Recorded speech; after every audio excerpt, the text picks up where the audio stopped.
First off, thank you for that introduction. Um, you definitely make me sound much cooler than I really am, but I first want to say thank you to Ruby for organizing this whole event and the Mission MathMinds team and for inviting me to speak at this conference. I'm really honored, but I have to say, when Ruby first asked me, I felt very underqualified to speak at this conference because, very much like you guys, I'm still a student. I'm still working towards my dreams, aspirations, and goals.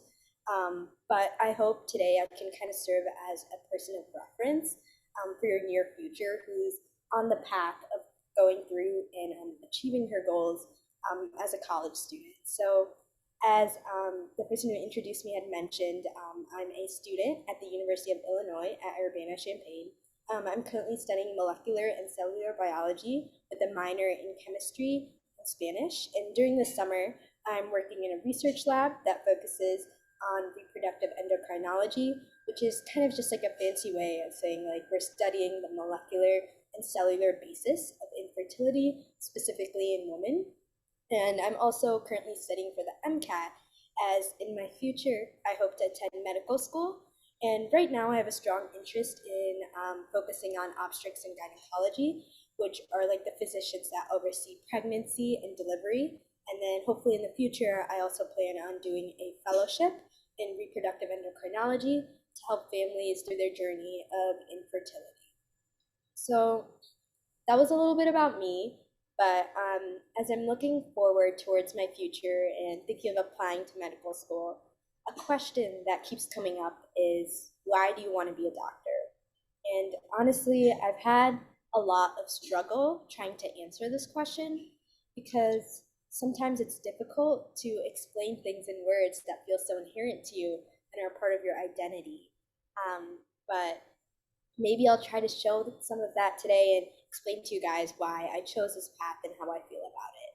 So, some of my first memories from school was in third grade when I was tasked with studying the circulatory and cardiovascular system. And this was the first time I felt like I had a really active role in my education, and I was really excited by what I was learning. I really enjoyed how intricate and complex our bodily systems were, but how they came together to kind of form our identity.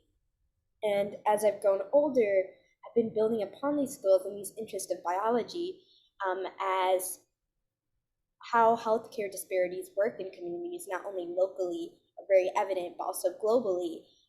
For example, I'm currently on the leadership team for a clinic that provides free healthcare for underinsured and uninsured patients. And recognizing my own privilege, I see how difficult it is to have access to quality healthcare. And we've seen that time and time again, especially with the COVID-19 pandemic that we've witnessed. And seeing this not only locally, but globally has also inspired me to be involved within the healthcare field. Um, and finally, something that's drawn me specifically to becoming a doctor is the relationship you can form between a patient and the physician. This bond is very personal, and I think it's really fascinating that someone trusts you enough with their health. So, building this personal bond was something that's really important to me because I'm also able to empower people and treat them not only for their disease, but as a whole person so that they can accomplish their own goals, which I think is also what drew me towards women's health because it's this field of very supportive women that you're able to empower and give them the power to achieve their own goals and dreams and aspirations like many of you guys are doing. So, in deciding this path of pre-medical, I've been really lucky to be surrounded by extremely strong and accomplished women who've also become physicians. Although no one in my immediate family is a physician or planning on attending medical school, I've been in contact with a lot of family friends throughout my life who've chosen the medical field.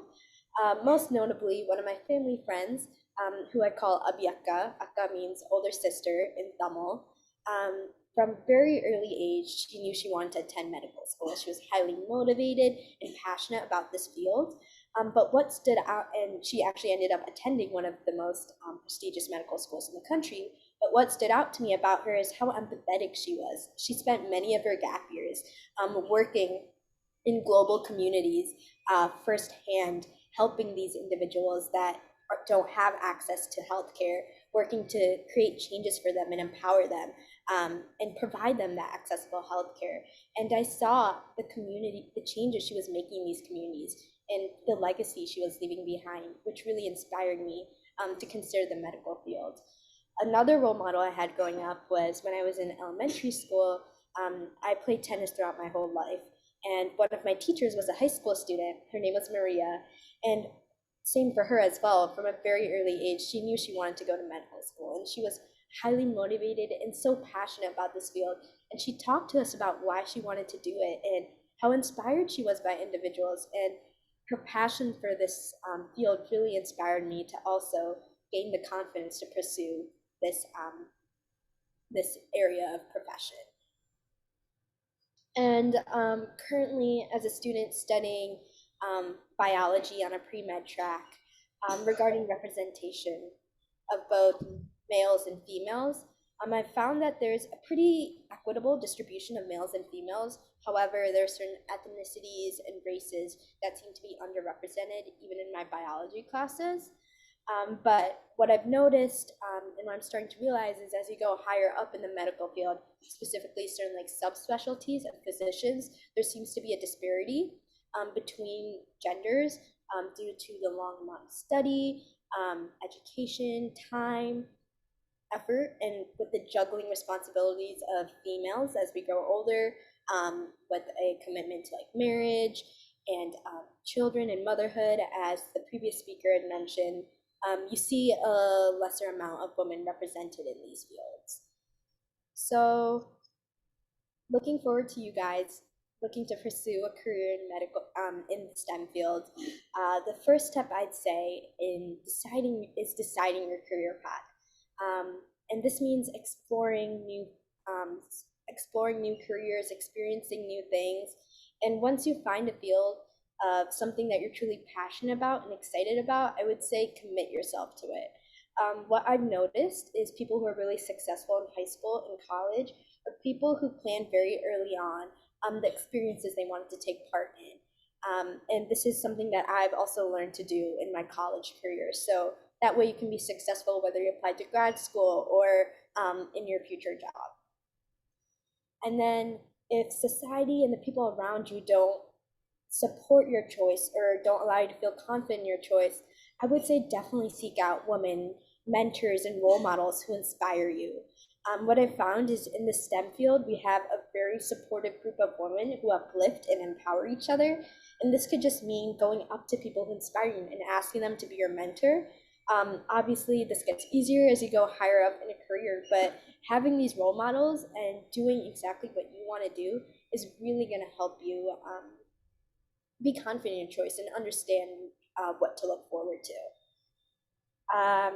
And also, I think as you're moving forward in your career, it's really important to have this work-life balance. What you'll find as you go higher up in your educational career and your job life is that it's going to be harder to maintain this balance. But I recommend when you have the opportunity throughout high school and throughout college, trying things that may be necessarily not incorporated directly related to your career that you want to choose for, that you want to go into. Because it's really important to develop yourself not only career-wise in that sector, but as a whole individual. And this can help you also be successful in your career life and your social life.